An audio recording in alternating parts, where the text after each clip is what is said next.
अवांजी समातुन ताईं radio voice of Sindh London. तरण जा ताना सोमा डियम सरतियों दरियाह दीवाना सुन हकीकत हाल जी भलारे भिड़दणी जे भलारे बैत सा मुझो ही आवाज़ मुसाफ़िर radio voice of Sindh London ता थी दुनिया जी कुंड कुड़छ ताईं जा माग बुझे पियो उन्हनि मिणी मेहरबाननि खे सिक भरियो सलाम शाद क़बूल पवे। 4 फरवरी 2024 अंगारे जे ॾींहुं प्रोग्राम सोच वीचार साण करे आऊं अवां जी ख़िदमत में हाज़िर आहियां जो पंहिंजो मेज़बान हबीब लगारी। प्रोग्राम की शुरुआत में अवां लई आई दुआ त शाल जितो जो सुख सलामती सां हुजो, कॾहिं बि ॾुखियाई न ॾिसो ऐं कॾहिं बि अवां जूं मुर्कूं मेरियूं न थियनि। दुनिया जी कुंड कुड़छ में जिते बि रहो सिंध लाइ, सिंध वासियुनि लाइ ऐं दुनिया जे मज़लूम माण्हुनि लाइ जा खोड़ींदा रहो। शाल अवां जा ख़्वाब तबीरनि सां लाऊं लही सघनि। साईं मुंहिंजा ज़िंदगी जे सफ़र में हर माण्हू चाहींदो आहे त कंहिंजी बि ज़िंदगी ज़ाया न थिए। हर फ़र्द पंहिंजो ऐं पंहिंजे घर भातियुनि जो बहितरीनु इलाजु चाहींदो आहे, पर जॾहिं हर वजूद गुरबत जी चकी में फाथल हुजे, जॾहिं अटे लटे जी ॻाल्हि में माण्हू जो वजूद जकड़ियल हुजे, तॾहिं भला इलाजु कराए त कीअं कराए। जॾहिं अस्पतालूं कोस घर बणिजी वञनि त डॉक्टरनि मां मसियाई हली वञे ऐं हुकूमत बि बेहस बणिजी वञे, तॾहिं माण्हू शिकायत करे त कंहिंसां करे ऐं दाह ॾे त कहिड़े दर ते ॾे। इमरान ख़ान जी हुकूमत खां वठी हींअर ताईं इंसानी हयाती बचाइण वारियूं दवाऊं मुसलसल महांगियूं थींदियूं रहियूं आहिनि। चूंडनि खां अॻु निगरान हुकूमत जा तेज़ी सां तकरारी ऐं आवाम लाइ हानिकार फ़ैसिला कया आहिनि। उन जा असर लाज़मी तौरु आवाम ते ख़राबी पवणा आहिनि। ईंदड़ चूंडियल हुकूमत खे बि उन जा नतीजा भोगणा ई पवंदा। अहिड़नि ई तकरारी फ़ैसिलनि में ज़मीनूं बेज़मीन हारियुनि खे ॾियण बदिरां निजी कंपनी जे हवाले करणु, इरसा एक्ट में तरमीम वारी मुहिम जोई, गैस बिजली ऐं तेल जे अघनि में तमामु घणी वाध, ऐं वरी मथां ज़िंदगी बचाईंदड़ 146 दवाउनि जे अघनि में वाध वारो फ़ैसिलो। वफ़ाक़ी काबीना अहिड़े फ़ैसिले जो जवाज़ ख़ाम माल जे क़ीमतनि में वाध ॼाणायो आहे। पर पाण ॼाणूं था, जॾहिं हुकूमत अहसासनि खां ख़ाली हूंदी आहे, जॾहिं हुन वटि का बि प्लानिंग न हूंदी आहे, तॾहिं अहिड़ा फ़ैसिला ई थींदा आहिनि। हूअं बि हुकूमती उहिदनि ते जेके बि अमलदार ईंदा रहिया आहिनि, उहे पोइ निगरान वज़ीर हुजनि या वरी चूंडियल वज़ीर हुजनि, उहे सिर्फ़ु पंहिंजा बब भरींदा आहिनि। उहे ग़रीब जो ख़्यालु कॾहिं बि न आहिनि कंदा। जेकॾहिं ग़रीब मिसकिननि जो ख़्यालु कंदा हुजनि हा त दवाउनि जा अघ एतिरा न वधनि हा ऐं अटो मिसकिन माण्हू जी पहुच खां परे न थिए हा। अहिड़ी सूरत हाल में मिसकिन माण्हू जो जिते जीअण जंजाल बणिजी वियो आहे, उते इलाज बि त ॾाढो ॾुखियो थी वियो आहे। इन समूरी सूरत हाल में सिंध जो कलम धणी आख़िर कहिड़े पासे बीठल आहे? उहा मज़ाहमती तहरीक छो नथो हलाए जेका हलाइणु घुरिजे? सिंध जे कलम धणी खे सिंध जे पासे बीहणु घुरिजे। इन मौज़ू ते असीं ख़ूबसूरत लेखक शौकत लोहार जो ख़ूबसूरत लेख अवां जे समातनि जी नज़र करियूं था। सिंध जो समाज बि हिकु मुकमिल समाज आहे, छाकाणि त उनखे पंहिंजी तारीख़, पंहिंजी अलॻि सकाफ़त ऐं पंहिंजा अणगणिया रंगारंगी उहिञाण आहिनि। उहे उहिञाण खे हिकु अलॻि मुनफ़रद समाज ठाहिण जा बुनियादी मुहरक बणिजनि था। को बि समाज मुकमिल तरह नाकारी या हाकारी कोन थींदो आहे। हर मुआशिरो सुठाइनि या ख़राबियुनि जो हिकु गॾियल मुरकब थिए थो। उनखे मुकमिल तरह पहुचाइण या धिकारण जो कंहिं बि माण्हू खे मुकमिल हक़ आहे। हिन वक़्तु सिंध जंहिं उथल पुथल मां गुज़री रही आहे, उन जा वेझे माज़ी में मिसाल नथा मिलनि। सिंध मुकमिल तरह वालार जो शिकार आहे। के सियासी ठेकेदार सिंध जे मैदानियात ऐं धरती अंदरि दफ़न थियल ख़ज़ाननि जी नीलामी करे रहिया आहिनि। को बि उन्हनि खां पुछण वारो नाहे।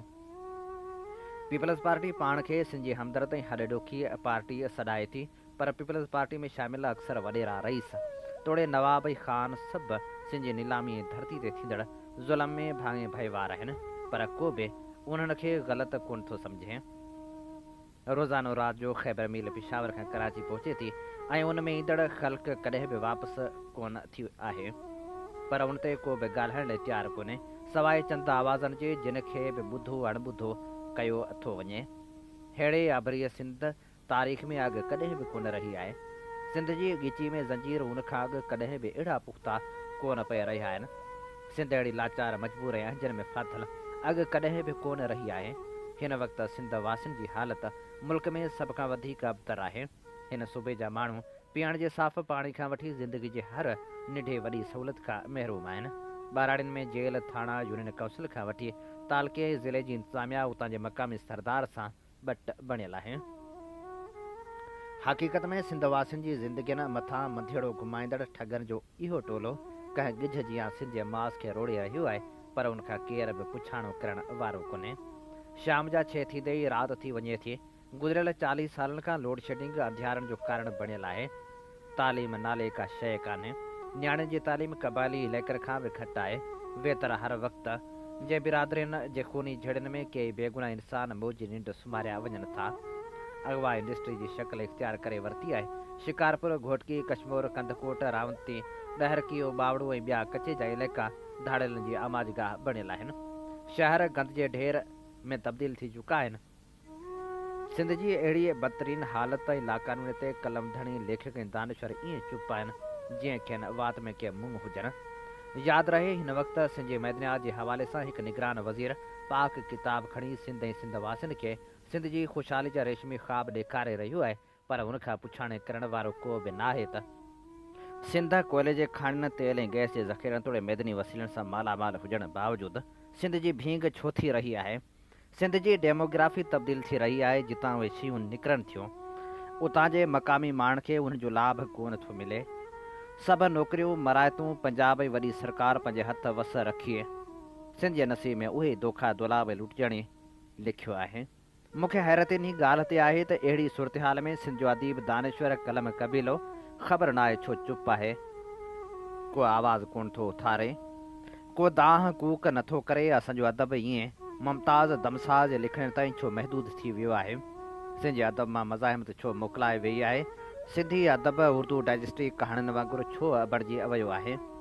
सिंधी अदीब छो ॻेझूअ बणिजी विया आहिनि। उन ते फ़िक्र त ज़रूरु करणु घुरिजे, उन ते सोचणु त ज़रूरु घुरिजे। गुज़िरियल कुझु सालनि खां सिंध में मुनक़िद थींदड़ मेलनि कॉन्फ्रेंस में सिंध जी ॻाल्हि छो कोन थी कई वञे।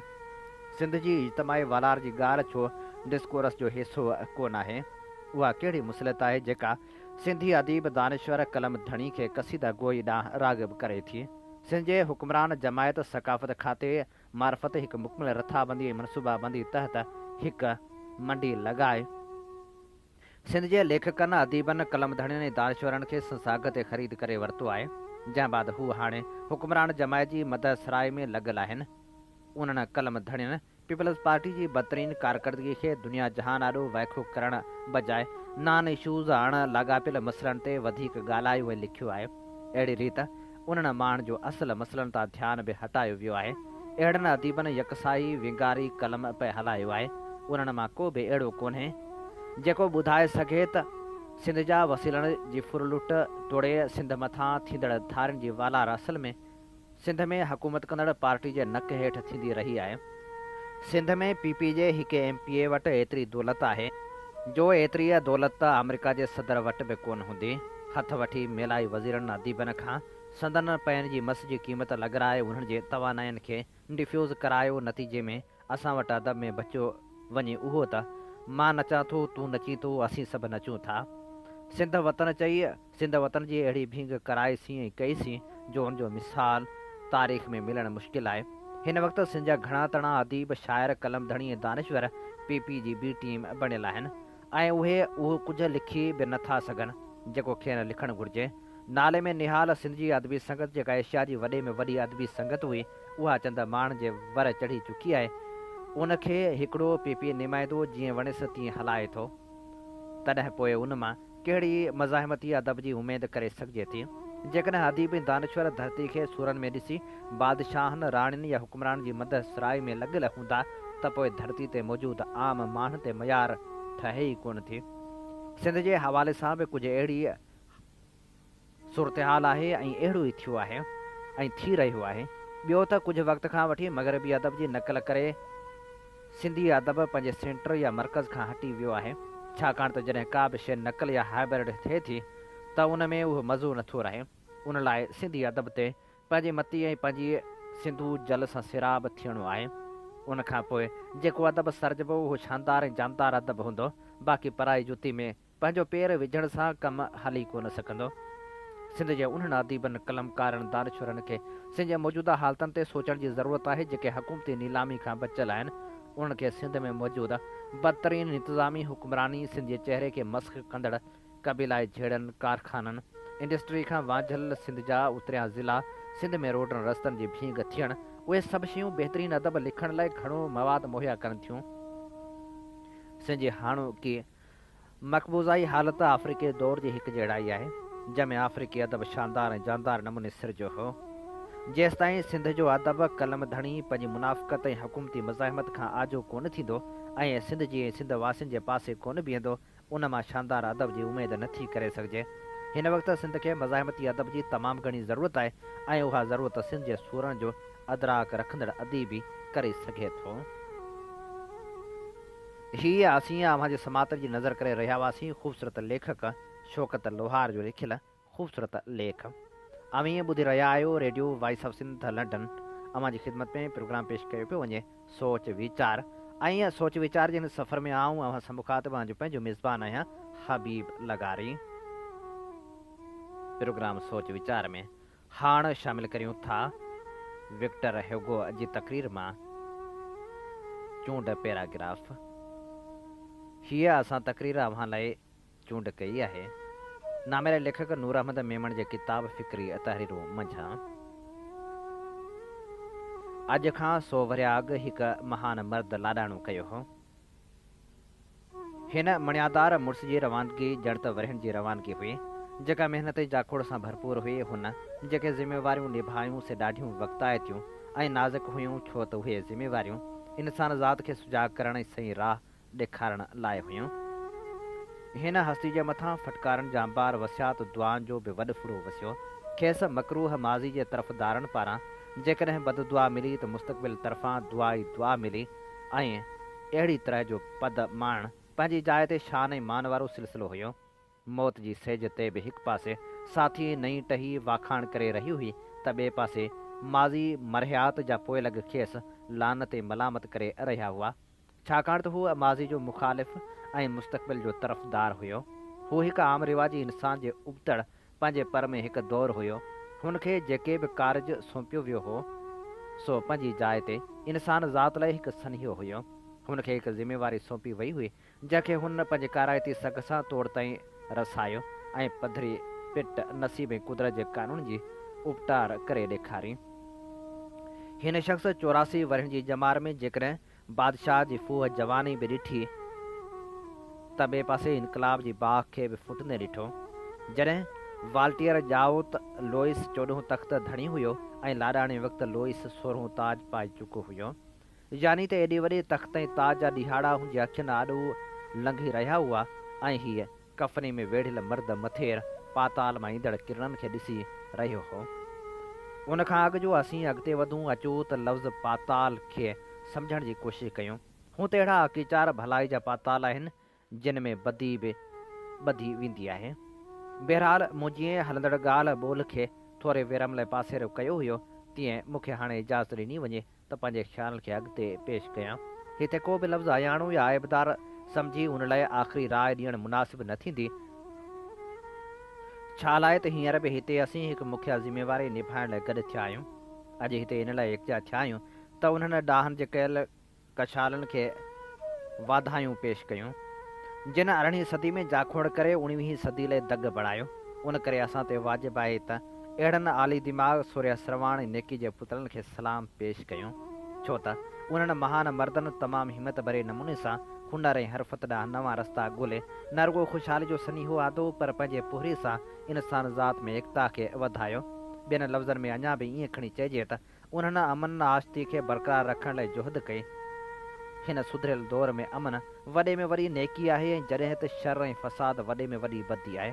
उन करे अचो त अॼोकी शब घड़ी में सॼे संसार खे ऊचे ॻाठ ऐं वॾे वाक इहो सभु कुझु सुणायूं जेको फिरांस में चोॿोल आहे ऐं उहो चोॿोल आहे त हिकु वॾी सघ जेका सचिताई सच ऐं हक़ जी पोलग आहे ऐं वाखाण जे लाइक़ु बि आहे उहा आहे ज़हानत। हाणे मां इनकलाब खां अॻु जी समाजी जोड़ जग बाबति कुझु ॻाल्हाईंदुसि जेका हेठि रीत हुई। समाज जे बुण बुनियाद में अवाम हुयो। अवाम जे मथां कलीसा जी शिकल में पादरियुनि जो फ़िक्र सवार हुयो। उन सां वरी पासे में झुट हुक्मरान हुआ जंहिंजे हथनि में अदल ऐं इंसाफ़ जो वाॻूं हुयूं ऐं इंसानी मुआशिरे जे उन दौर में अवाम छा खे चयो थिए वियो। अवाम जेको अयाण ऐं अणॼाण हुयो। अक़ीदो छा खे चयो थो वियो जेको तासुब ऐं कटरपण जो ॿियो नालो हुयो ऐं हक़ छा हुयो। उहो ॼण त नसूरो ई नाहक हुयो। अव्हां जेकॾहिं थधे दिलि सां वीचार कंदो त मथीं छंछाण करण में मूं को बि वाधारो कोन कयो आहे। टोलोज़ जे शहर में 13 अक्टूबर 1761 ते हिकु घर जे हेठिएं तबिके में हिकु नौजवान टंगियो पियो हुयो। माण्हुनि जा अंबोह गॾु थींदा विया। मज़हबी महदार गजण ऐं फाटण लॻा ऐं हुक्मरान तुरत ई जांच पड़ताल शुरू करे ॾिनी। उहो सऊं सिधो फाही खाधल हुयो, पर हुनखे क़तल जी शकल ॾिनी वई ऐं उहा सॼी फेर घेर छाजे लाइ कई पई वई। रुॻो दीन ऐं धर्म जी भलाई ख़ातिर ऐं जवाबदार केरु हुयो? पीउ हुयो, हाउ पीउ। छो त पीउ प्रोटेस्टेंट फ़िरके जो हुअण करे पुट खे कैथोलिक थियण खां झले रहियो हो।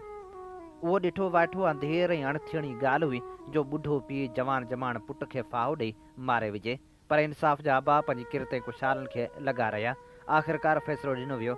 मार्च महीने 1762 में हिकु पीर मर्द जंहिं कालिस खे अलिफ़ उघाड़ो करे अछी खीर जहिड़ी सुनारी सां अवां मारियो मोह जे फीथे ते चोखंबो ॿधल आंदो वियो।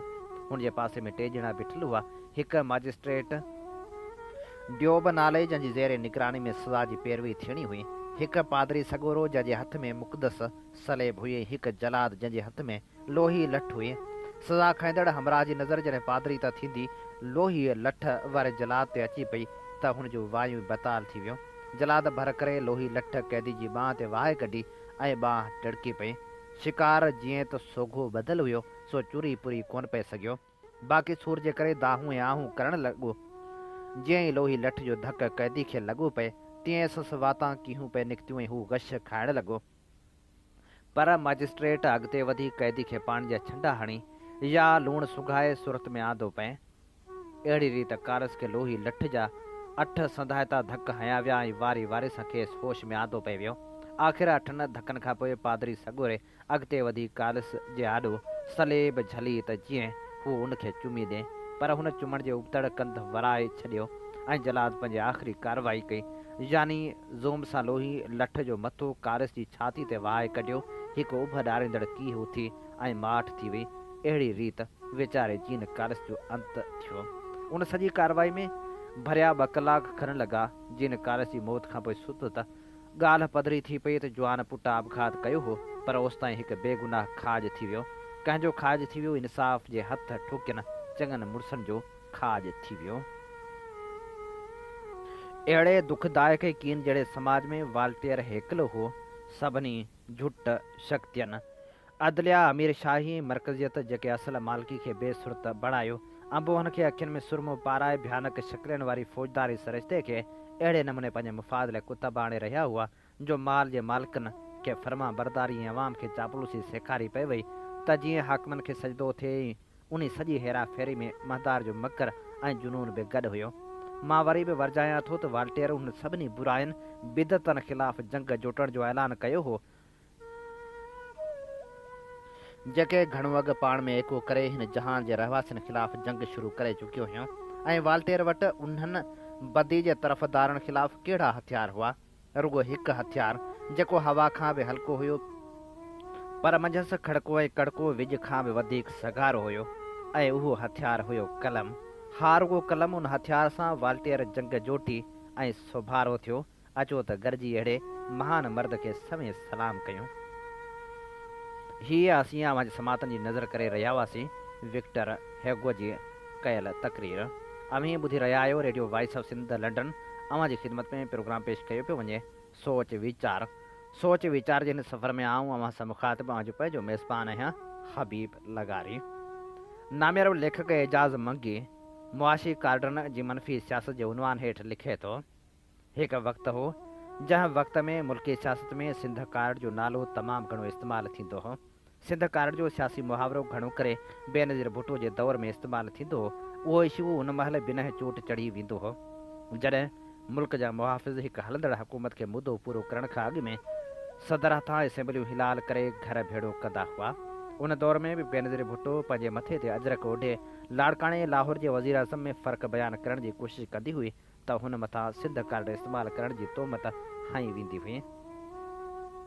पाकिस्तान जी सियासत में सिंध कार्ड जो जनमु भले बेनज़ीर भुट्टो जी सियासत खां थियो हुजे, पर जॾहिं जॾहिं बि सिंध जे हवाले सां को अहम इशू उभरियो तॾहिं मुल्क जी सियासी फिज़ा में सिंध कार्ड जो नालो बि गूंजियो। जॾहिं त हाणे घणो वक़्तु गुज़री वियो आहे, हाणे को बि सिंध कार्ड जे सिलसिले में सियासी अमल त परे पर का ॻाल्हि बि न करे। छा सबबु आहे? छा सिंध कार्ड जे हवाले सां जेके हालतूं हुयूं, यानी जिन हालतुनि सिंध कार्ड खे सर्जण जे सिलसिले में अहम किरदारु अदा कयो, छा उहे हालतूं हिन महिल मुकमिल तौर ते तब्दील थी वियूं आहिनि? जहिड़ी रीति हर कार्ड जे ख़तमु थियण जी तारीख़ उन कार्ड मथां लिखियलु हूंदी आहे, मुमकिन आहे त उहो कार्ड पंहिंजो मुदो पूरो करे चुको हुजे। छा किथे उहो त नाहे जो उन कार्ड खे एतिरो घणो इस्तेमालु कयो वियो हुजे जो उन में हाणे को बि बैलेंस बाक़ी न बचियो हुजे? जॾहिं बि कंहिं कार्ड में को बैलेंस न बचंदो आहे तॾहिं उन जी का अहमियत न रहंदी आहे। उहो कार्ड कंहिं केतिरो इस्तेमालु कयो, तारीख़ गूंगी नाहे जो उनजो कुझु जवाबु ॾेई न सघे। सिंध जी अवामी जमहूरी ऐं हक़ीक़ी जदोजहद खे सिंध कार्ड जो नालो ॾेई उनखे बदनाम करणु ऐं बाद में उनखे केश कराइण जो बंदोबस्तु करण सां सिंध जे माण्हुनि में जेका सियासी महिरूमी ऐं सियासी मायूसी पैदा थी आहे, असां उन महिल ताईं न फ़क़्तु उन मां जान न छॾाए सघिया आहियूं, पर असां मुसलसिल उनजो नुक़सानु पे भोॻियो आहे। हिन महिल बि सिंध खे जेको सियासी रोग लॻल आहे, उनजो असुलु सबबु सिंध जो असली क़ौमी ऐं अवामी हैसियत खे ख़तमु करे हुनखे फ़क़्तु हिकु सियासी कार्ड बणाए अहिड़ी सियासत जो बुनियादु विझणु आहे जंहिंजो अवाम में के बि पाड़ूं न आहिनि। ज़ुल्फ़कार अली भुट्टे जे मथां हुनजा मुख़ालिफ़ या तनक़ीद कंदा हुआ त हुनजी सियासी पैदावार बि जेठ क्यूजे फ़ौजी गमले में थी, पर उन्हनि घटि अक़ल ऐं बुग़्ज़ जे मारियल माण्हुनि खे सम्झणु घुरिजे त ज़ुल्फ़कार अली भुट्टे जो सफ़र इस्टेब्लिशमेंट खां शुरू ज़रूरु थियो, पर उनजी इंतिहा अवामी इश्क़ ते थी।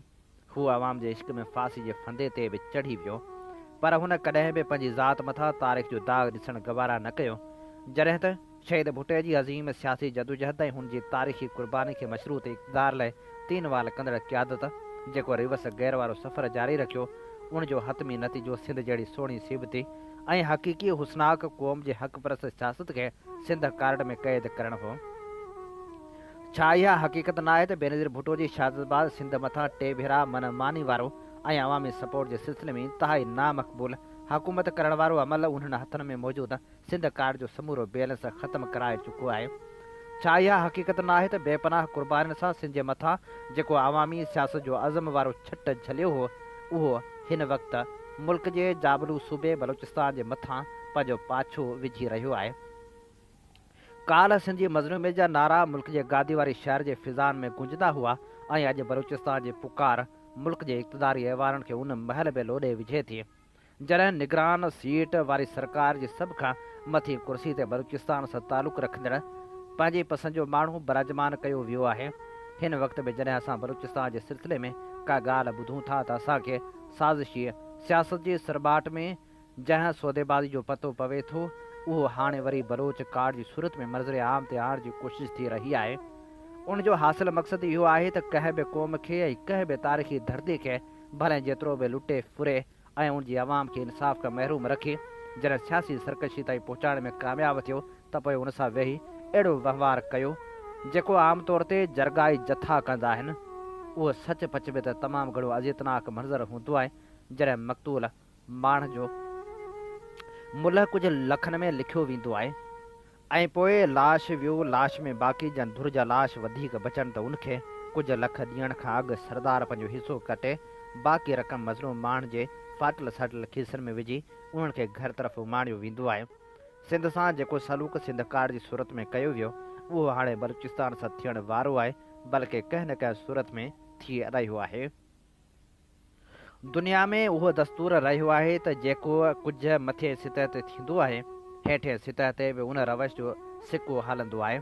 उहो ई सबबु आहे त जॾहिं इस्टेब्लिशमेंट सियासी पार्टियुनि सां कार्डनि जी सियासत शुरू कई त सियासी पार्टियुनि पारां बि पंहिंजे पंहिंजे सियासी टुकड़े ते उहो कार्डनि जी रांदि रहण जी रवश शुरू कई वई, जेका काल्ह असांखे मुख़्तलिफ़ हुकूमतनि पारां मीडिया मुहिम में नज़र आई ऐं अॼु अहिड़े क़िस्म जे सियासी अमल खे हूअ पंहिंजे पार्टी जे मंशूर में शामिलु करे अवाम खे पंहिंजी तरफ़ हुकारी सॾे रहिया आहिनि ऐं खेसि लालचाइण लाइ उन्हनि खे चई रहिया आहिनि त जेकॾहिं उन्हनि खे वोट कयो वियो त Benazir income support programme card, Kisan card या सिहत कार्ड जी मद में रक़म वधाईंदा। जॾहिं त मुल्क जा समझदार सियासी हल्का निहायत संजीदगी सां कार्डनि जी सियासत कंदड़ पार्टियुनि जे सरबराहनि खे सम्झाइण जी कोशिशि करे रहिया आहिनि त उनजी उहा रिवश निहायत मनफ़ी नतीजा ॾींदी। छो त कार्डन जे बुनियाद ते सियासी सौदेबाज़ी आहे। अवाम खे कार्डन जी सूरत में कुझु ॾियण जो मतिलबु इहो थियो त उनखे सपोर्ट करण जे सिलसिले में रक़म जी सूरत रिश्वत ॾिनी वञे थी। असांखे उहो ज़हन में रखणु घुरिजे त मुआशी इमदाद कॾहिं बि कंहिं क़ौम या कंहिं फ़र्द जे दर्द जो मुस्तक़िल दारूं साबित न थी आहे। असांजे मुल्क खे जेकॾहिं मुंड खां वठी इक़्तिसादी इमदादनि जो हैराक न बणायो वञे हा त बहितरीन कुदरती वसीलनि ऐं मिसाली जाग्राफ़ी रखंदड़ ही मुल्क जेकॾहिं चीन जापान जेतिरी तरक़ी न बि करे हा तॾहिं बि घटि में घटि पंहिंजनि पेरनि ते बीठल ज़रूरु हुजे हा। आलमी माली इदारा हुन जे इज़त नफ़्स खे ॻरियल शर्तनि सां पामाल करण जी कोशिशि हरगिज़ न कनि हा। जेको फार्मूलो मुल्क लाइ मनफ़ी साबित थियो उहो असांजी अवाम लाइ मुस्बत कीअं थी सघंदो। पाकिस्तान खे हिकु इनक़लाबी इक़्तिसादी प्रोग्राम जी सख़्तु ज़रूरत आहे। असांखे इहा हक़ीक़त ज़हन नशीन करणी पवंदी त ख़ैराती क़िस्म जी अधूरी ऐं अणपूरी इक़्तिसादी इमदाद हिन क़ौम खे वधीक पेनू ऐं मुहताज बणाईंदी। हीअ इलेक्शन जो वक़्तु आहे ऐं हिन वक़्तु पीपी तोड़े नून लीग को अहिड़ो ठोस ऐं क़ाबिल अमल मुआशी मैनिफेस्टो न ॾिनो आहे जेको न रुॻो इक़्तिसादी माहिरनि लाइ क़ाबिल क़बूल हुजे पर उहो मुनासिब वक़्त दौरान फल ॾींदड़ ऐं मुल्क जी जहिड़ी तहिड़ी इंतिज़ामी सियासी ढांचे में क़ाबिल अमल बि हुजे। उहा हिकु बेहद अफ़सोसनाक ॻाल्हि आहे त सियासी पार्टियुनि जे सरबराह जेतिरी बहितर मुआशी प्लानिंग पंहिंजनि ख़ानदाननि ऐं कारोबारनि जे लाइ कनि था उनजे 10% सचाई जो मुज़ाहिरो मुल्क ऐं अवाम लाइ कनि त असांजे सालनि जा सूर महीननि में ख़तमु थी सघनि था। उहो इक़्तिसादी प्रोग्राम कहिड़ो हूंदो जंहिंसां मुल्क जा मुआशी दर्द दूर थी सघनि उन ते वॾे बहस जी ज़रूरत आहे पर सियासी कार्डन ज़रिए अवाम जी इक़्तिसादी बहितरी त बहस जे मौज़ू तौर बि क़बूल करे न थी सघिजे। हीअ ख़ूबसूरत लेख असीं अवां जे समातनि जी नज़र करे रहिया हुआसीं जेको लिखियलु हो एजाज़ मगी जो। प्रोग्राम सोच वीचार में हाणे नामियारे शाइर अयूब खोसे जे किताब अकेलाई जो आसमान जा वर्क वरायूं था ऐं अवां जे समातनि जी नज़र करियूं था ख़ूबसूरत इनकलाबी शाइरी। ज़ख़्म ही पुराणा रहिया ई रहिया आहिनि विछोड़नि जा खाणा रहिया ई रहिया आहिनि। उञे रूह जी हिन उदासी जो कारण गुलनि जहिड़ा माणा रहिया ई रहिया आहिनि। उहा यादगिरी जी आहे नवाज़िश पुसियल खे विहाणा रहिया ई रहिया आहिनि। असां सिंध वारनि लाइ अक्सर अयूब जबर जेल थाणा रहिया ई रहिया आहिनि।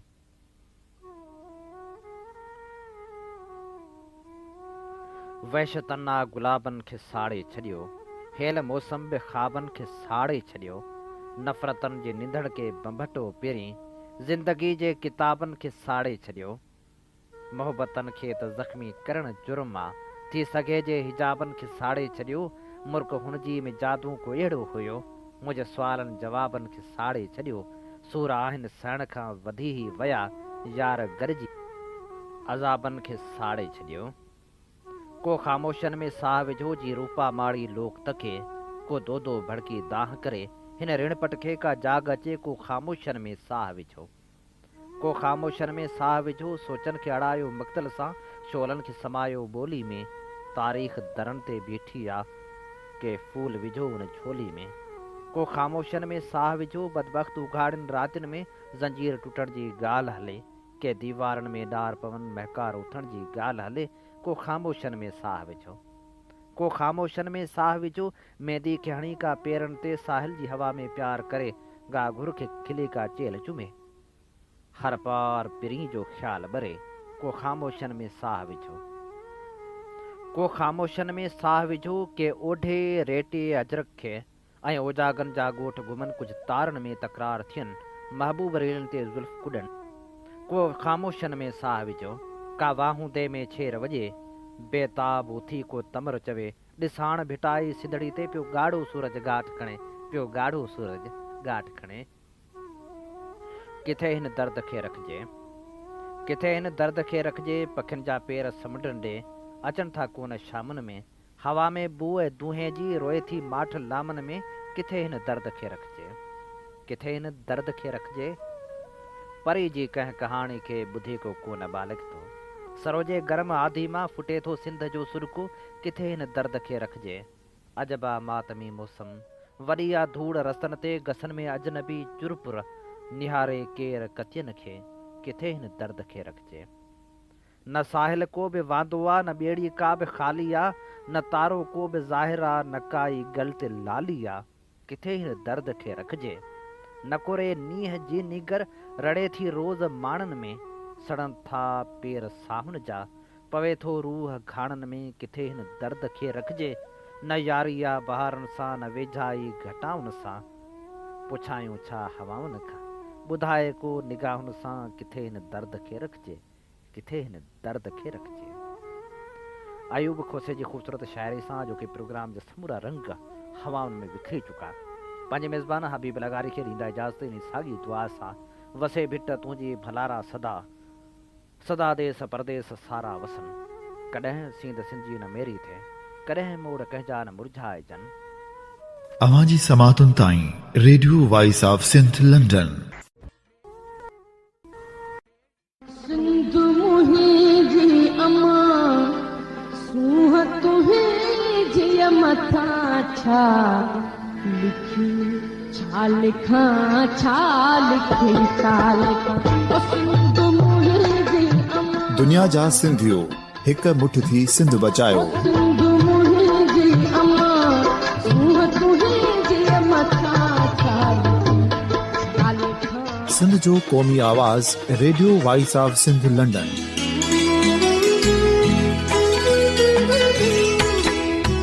Radio voice of Sindh London पंहिंजी नशरियात में सिंध जी सियासत, समाज, इक़्तिसादियात, तारीख़, क़ौमी उमंगुनि ऐं अख़लाक़ियात मुतलिक़ सिंध जी हक़ीक़ी तर्जुमानी कंदे प्रोग्रामनि खे असराइतो बणाइण लाइ सिंध जे घण घुरनि ऐं धरतीअ सां प्यार कंदड़ अदीबनि, दानिशवरनि, सहाफ़ियुनि, उस्तादनि, वकीलनि ऐं हर तबिके जे मानवारनि सजणनि खे सिंध में शऊरी इनकलाब लाइ सहकार जो सॾु ॾियूं था।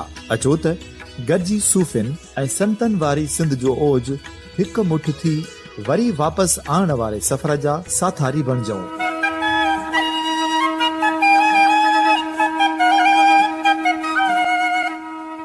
हिक नए सुबुह जी शुरूआत जो पड़ाॾो घर घर, ॻोठ ॻोठ ऐं शहर शहर ताईं पहुचायो।